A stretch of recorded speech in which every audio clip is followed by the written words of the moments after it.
Hi, ladies. I'm hopping on here to share more about Proverbs 31 and the modern day boss babe. This topic is near and dear to my heart right now. As of recently, I have decided to leave the workforce and step out of ministry for a season to just be a mom.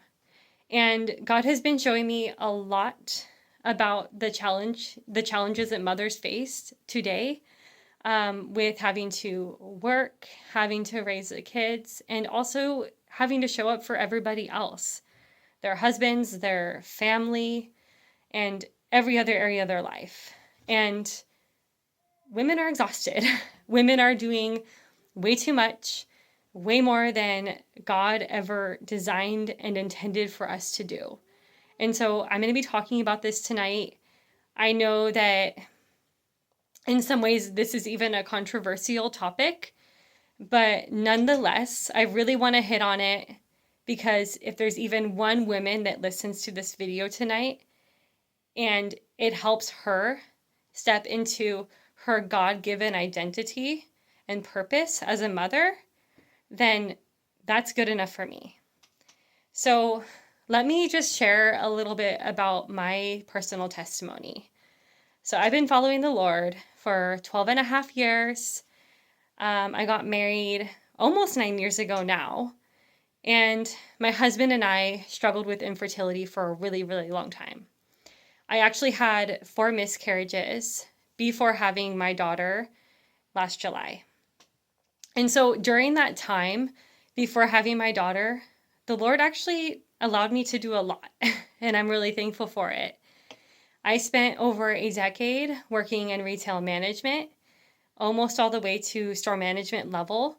I was actually offered even positions within the company that I worked for to be a store manager at other stores. It just would have required my husband and I to completely uproot and relocate for me to do that. So, I was doing a lot in the sphere of management. Retail was something that I really, really enjoyed doing. It kept me really busy. I would say it was a very high energy job. And I honestly feel like I was pretty good at it. There were a lot of skills that I had to build while doing it. And I would say even things that would come naturally to a lot of women that helped me do really well in that industry. In my position as an operations manager, I kind of became the store mom. That's even what my employees called me. They would say, "You're the mom of the store." Because, a lot of the things that I did for my position, it involved people, a lot of human resource type things.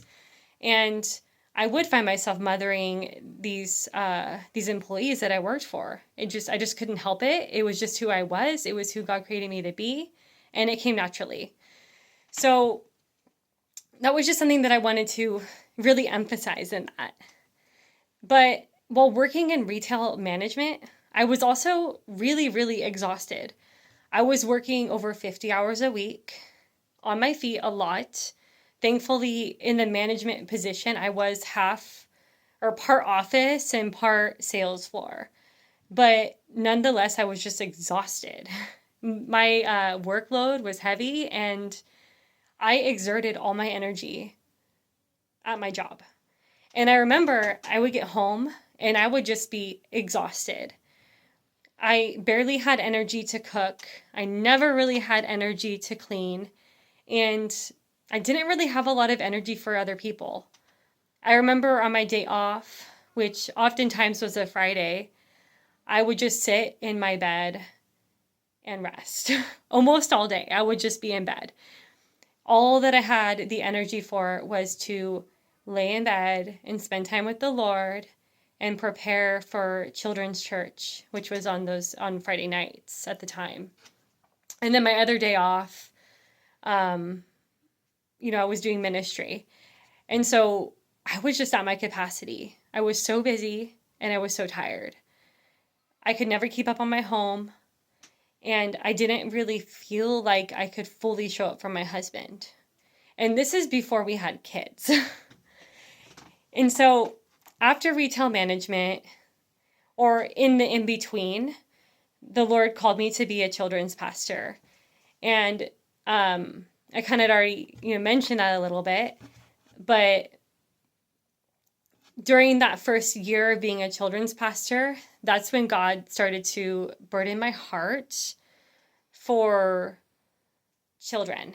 And I ended up making a career shift. I stepped out of retail and I opened my own business running a daycare home, which I really, really enjoyed. And that was a lot of fun. And in that season of being home, I actually felt like I was better able to take care of the home. Obviously, I had to for my job. You have to have a clean house when you do daycare. You have to have it childproof and all of that, pretty much at all times. But I think just the aspect of being home allowed me to take way better care of my home and to be more involved for my husband. And, during that time period, I ended up, going to school to study early childhood at the same time. And then eventually I closed my daycare to work outside the home for a Head Start organization. And I remember when I went back to working outside the home, I felt exhausted again. I remember feeling that same exhaustion where, at work, I would have all this energy that I could just exert and use and push out at me. But then when I got home, it's like I had nothing left. I didn't feel like I had anything left to give to my husband. And to do anything for the house was really hard for me. I really had to push myself. Thankfully, between working in retail and working for Head Start, I had developed better disciplines over the years to where it wasn't as bad as when I was in retail. But I just remember it was that same thing. I was just exhausted. And I had to become more intentional to not overexert myself at my job so that I could still have energy for the home. And honestly, when I was working for Head Start, I never intended on being a stay-at-home mom. That was my goal before working for Head Start. But I kind of thought that since I got pregnant pretty much right when I started working for Head Start, that the Lord was maybe leading me down a different path. That even though I had already kind of felt convicted about being in the home based on what I had learned while studying early childhood development, I thought that maybe the Lord was going to do something different. And so I was just really submitted to his plan and trusting that he was going to lead us and guide us on what daycare to put our baby in and that he was going to work that all out. But when I had her in July, it's like everything just shifted that quickly for me. First of all, I did not bounce back very fast after having my daughter. It took me a really, really long time to recover from postpartum. And I feel like every woman is different for that. And that was kind of my first reality, is that our culture, especially American culture, we expect women to bounce back pretty fast after having a baby. 3 months is not long enough for maternity leave. It's just not. And some women only take 6 weeks. So that was kind of my first reality check of realizing that I wasn't ready to go back to work. I physically was not recovered from having my daughter.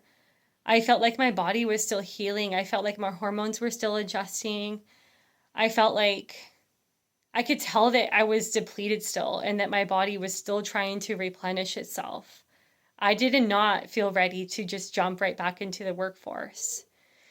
And another thing that was coming over me was this realization that not only was I still exhausted and still recovering, but I knew that I was not going to be able to perform my job to the level that I was performing it before having my baby.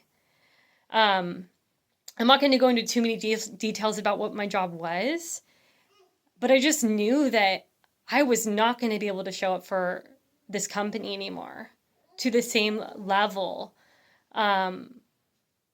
that maybe they would have needed me to. And I didn't feel like that was fair to them.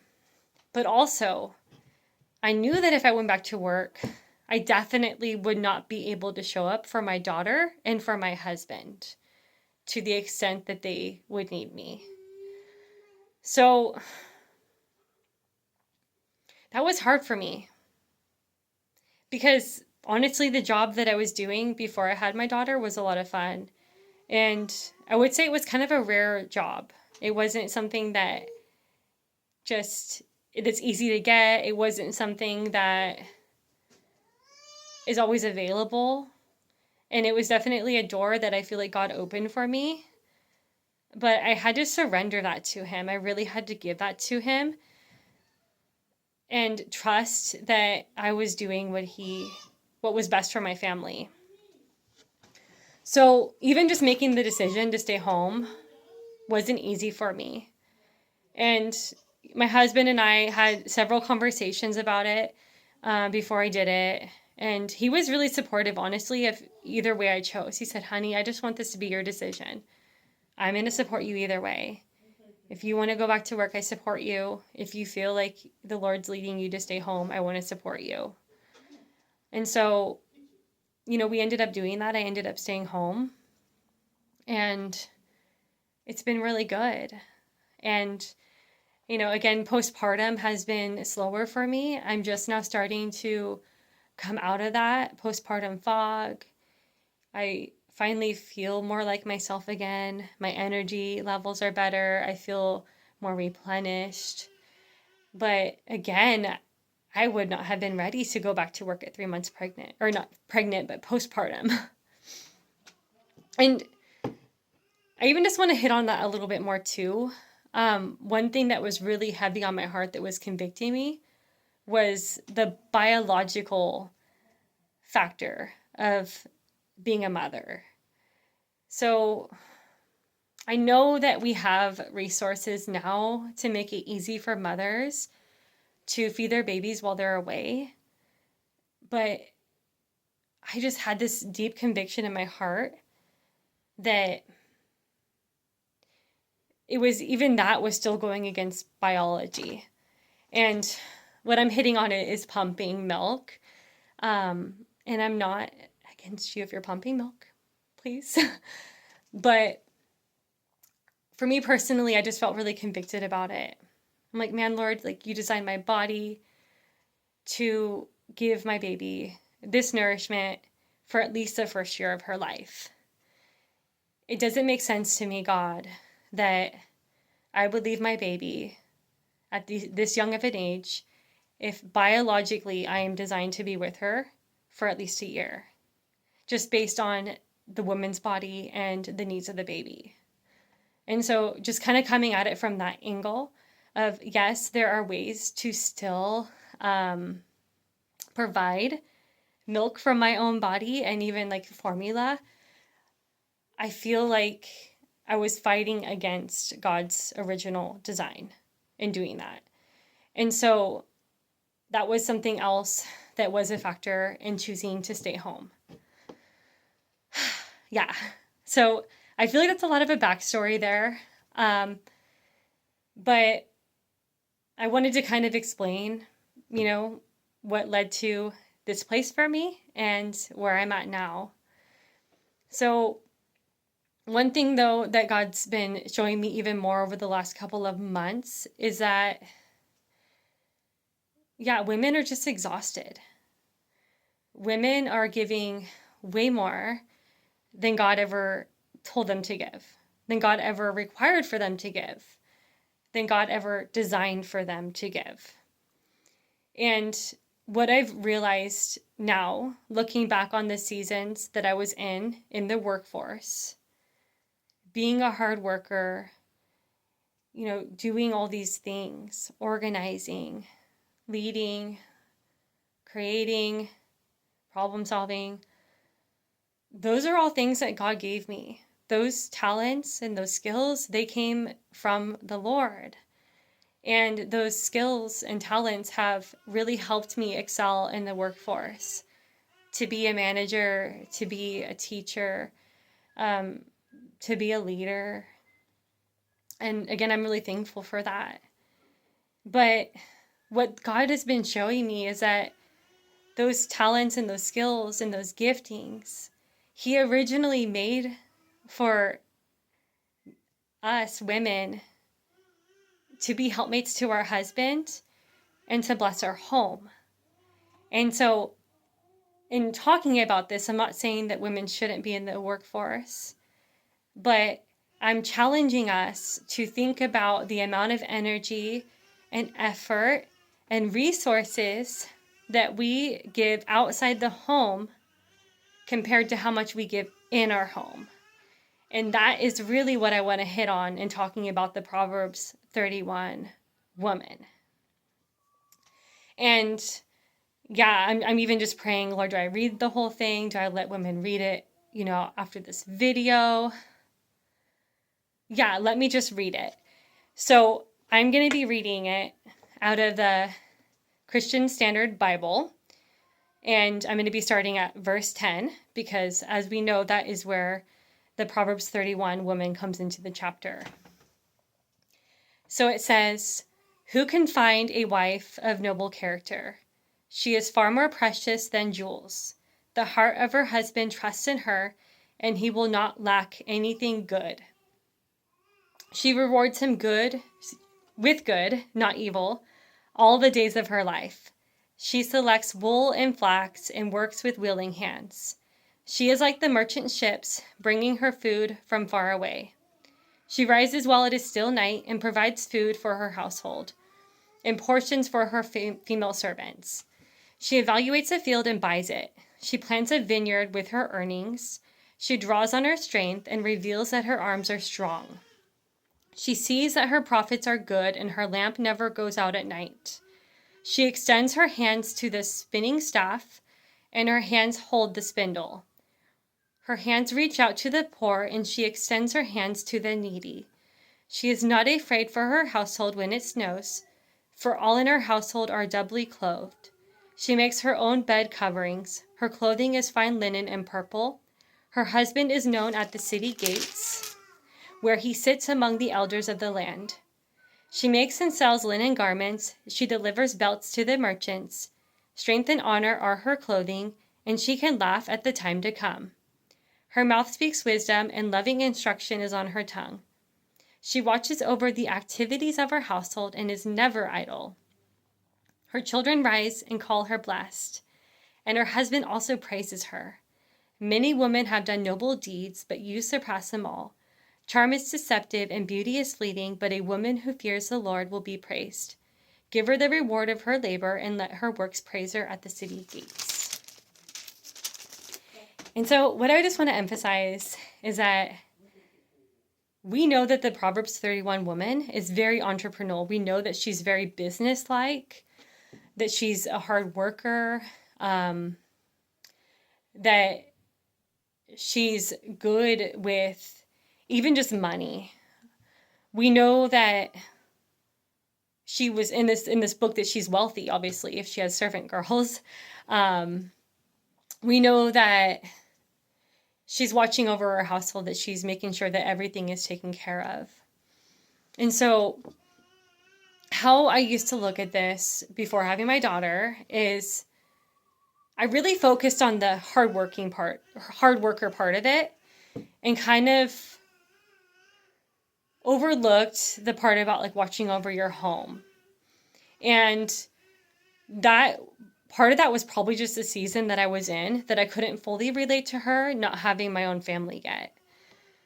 But I feel like we still see this in our culture today, that we are naturally really good workers. Again, God gave us so many skills and talents. I believe that we're very entrepreneurial just by God's design. But what we see in Proverbs 31 is that all of these skills and these talents were really being used to bless the home. And a lot of what she was doing was from the home. And where I really want to even hit is 27. She watches over the activities of her household and is never idle. And so the problem with the boss babe in relation to Proverbs 31 is that if you're not careful, you can sacrifice all your time and your energy outside the home and neglect your husband and your children. In order to watch over the home, you have to have time for the home, and you have to be in the home, and you have to be aware of what's going on in the home. And even, sending your children to school, you're not fully aware of what they're learning all day. Not always. You're not always included. And I'm not saying that you shouldn't send your children to school, but what I'm saying is, with women being outside the home for so many hours a day and exerting so much energy outside the home, that really what we're seeing in our culture is that children are being neglected. Husbands don't really have a genuine helpmate. Instead of their wife being there to really refresh them and take care of things for them so that they can do things that they need to do and be the main sole providers in their home. There's kind of this shift where everybody's just working at their max. Wives are maxed out working and taking care of the home, and husbands are doing the same thing. They're 50-50 with chores, and out of that place of being purely exhausted, we see a lot of escaping as well. Where at the end of the day, you're just so depleted. You just had to work a full day, and you're taking care of the kids, you're making dinner, you're trying to clean. Now you're just exhausted, and all you want to maybe do is just zone out on your phone for the rest of the night. And we're not really giving our children the full attention and full time that they need. The children in our culture are really losing their parents because their parents are so stretched thin. And so the problem is that, and I know that this is a very hot topic, and that there's so much to this that it's not just this is the problem. Like, there's so much going on in this, but again, I want to start the conversation. I want to talk about it. And even just pause for a second. We know that there's a lot going on. We know that our kids need a lot of help. We know that families are hurting, that families are divided more than ever.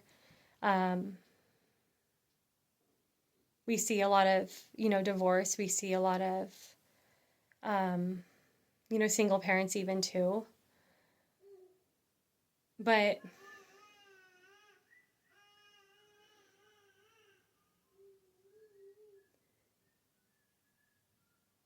we need to go back to the basics. I honestly believe that women being pulled from the home was one of the worst things for the family. And again, I'm not saying that women shouldn't be in the workforce, but I believe that when we're trying to raise children, when we're trying to raise the next generation, mothers are the first and most important person in their kids' lives. Mothers need to be available for their children. Mothers need to be present. And mothers really, really, really need to be there for their babies. And so it just breaks my heart that we live in a society now where not only are mothers encouraged to be outside the home, but now they're expected. To be a single income family is really, really hard right now.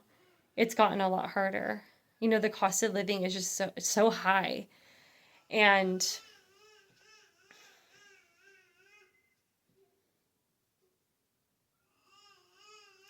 yeah, just to even live on a two-income house, to be a two-income household right now, I cannot talk. It's hard. And so the thought of being a single income household, it's almost impossible to do now. And those that do it, they make a huge financial sacrifice and they take a huge step of faith with the Lord. My husband and I being a couple. But not even that. We've gotten to like such a place where women don't even want to be in the home anymore. They don't appreciate being in the home. They don't see the value in being in the home. And women, I just want you to know that it's amazing to be in the home. It is so fun to raise your own kids. It is so fun to serve your husband. And not as like, not with your husband like lording over you or demanding it, but in love because God called you to be the helpmate. And that's even the other thing I want to hit on too. I'm talking about being a single income family. But what we see in Proverbs 31 is that she was actually like entrepreneurial and she did bring profit into her home. She was running business out of her home. She was investing and I feel like that's something that women can do today. I feel like God has given women so many ideas and so many creative ways to even make money in their home.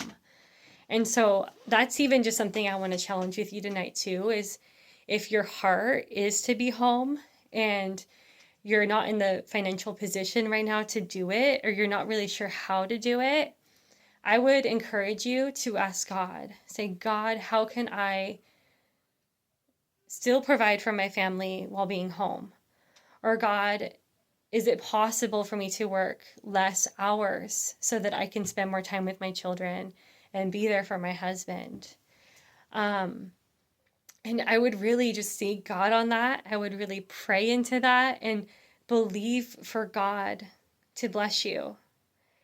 And, even just choosing to step out in faith, to be available more for your kids, to be available more for your husband. And that was something that I kind of had to do, that I had to even just declare of, God, I believe this is your heart. This is your heart that I'm in the home. This is your heart that I get to be the one to raise my daughter. You gave my daughter to me. You did not give me my daughter. And this is something I cried out to God with. These tears. You did not give me my daughter for me to send her somewhere for most of the day and have somebody else raise her. You have called me to raise my daughter. And so, Lord, this is your design. The family is your design. It's your heart.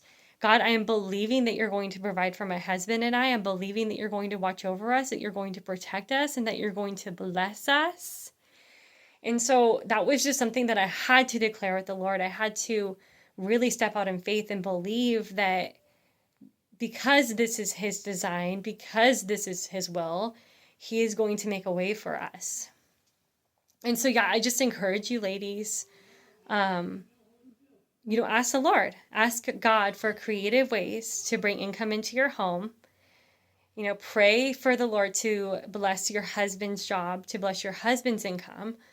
And, in the season, if you are a woman that is working full-time outside the home and you're noticing this pattern of, just being really exhausted after working, every woman's different. Maybe some women, their job isn't necessarily a hindrance for them and they're still able to show up for their children.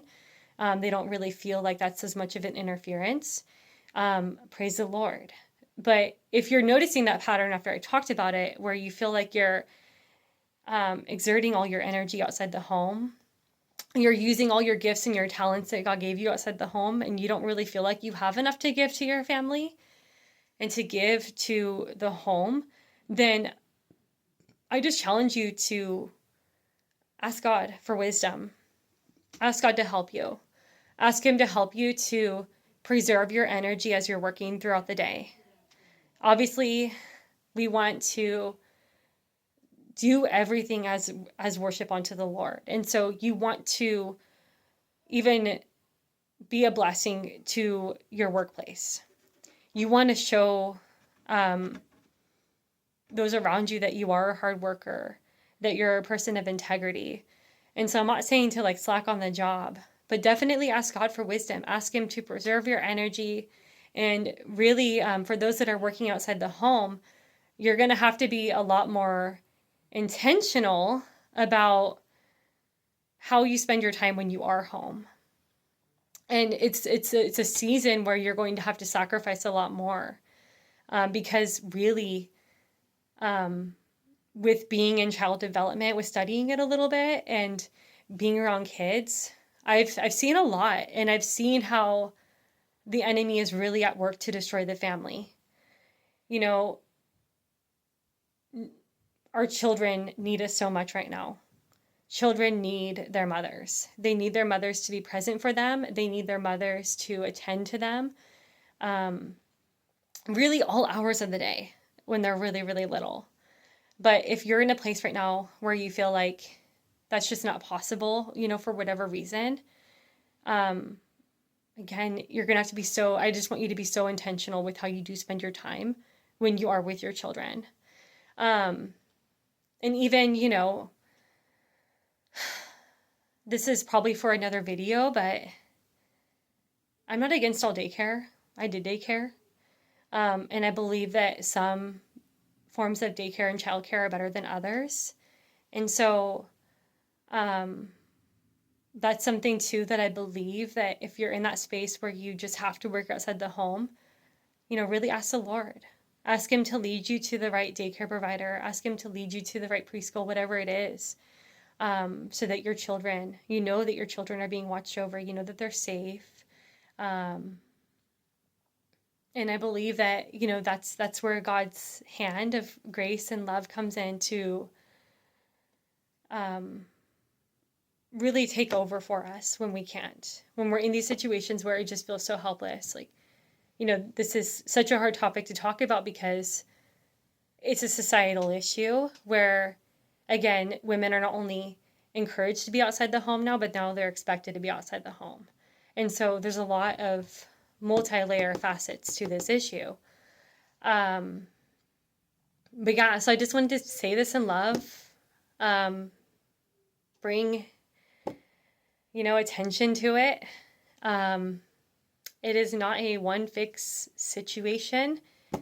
If anything, it kind of, I'm going to be honest, it kind of sucks. It just kind of sucks where society's at right now. It sucks that women have to give so much outside the home when our babies really, really do need us. And so women, yeah, my heart just goes out to you.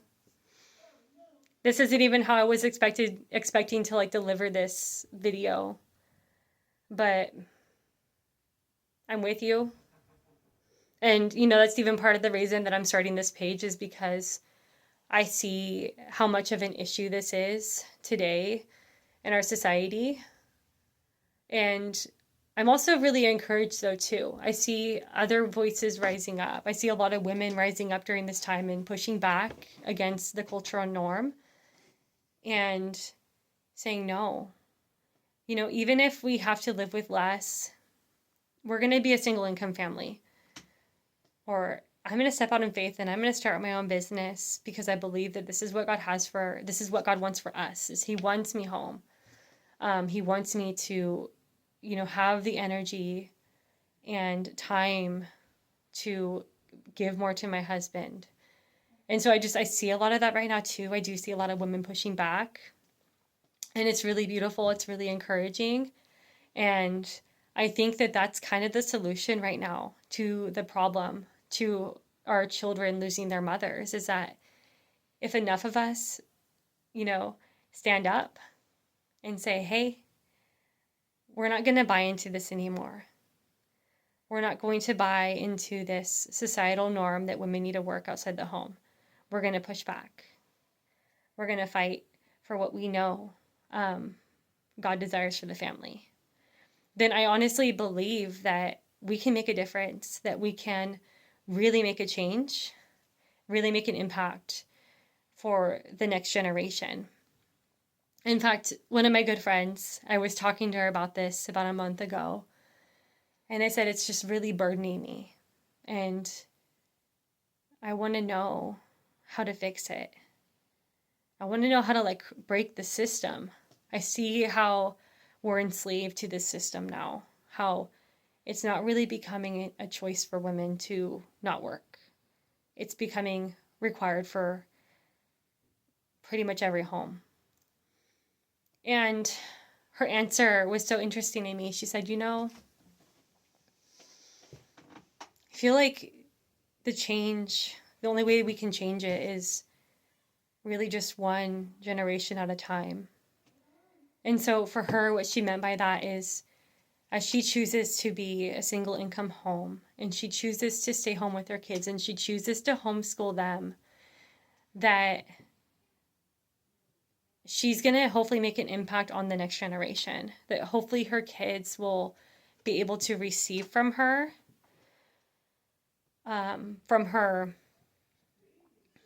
influence, and that they'll be able to impact their next generation. And so I really felt like that was a beautiful answer. I really liked what she said, and it was that reminder that, sometimes as one person, like, we just can't change, we can't fix everything. We see the problem, and as women, we want to fix it. But, if we can't fix everything, at least we can fix our home. I believe that God's given us control over our home. And so, yeah, I just, I encourage you with that, women. I hope if you stayed for this entire video, I hope that it encourages you. I hope that it gets you kind of thinking about, what's going on in society, how our children are really being robbed of their mother's full attention right now, with mothers being outside the home so many hours of the day. And yeah, definitely, just take this to prayer. Ask God. If you feel like this is burdening your heart, ask God, what do you want you to do about it? I'm not going to advise you, any women, to quit their jobs tomorrow. Please don't do that without prayer. Please don't do that without the Lord, and definitely without asking your husband. But if, you're able to do it and you feel called to do it, awesome. If not, pray, ask God for creative ideas. Ask him what you can do right now to still show up for your family first. Ask him how that looks. God's good, and I believe that he has a big plan and purpose in this. And I believe that he's already moving and that he's already shifting in our culture right now. Motherhood. I believe that the Lord is really trying to restore the family right now. And I want to be a part of it. I look forward to seeing what God's going to do in the next couple of years. So yes, hopefully this video blessed you. I'm going to leave it at that.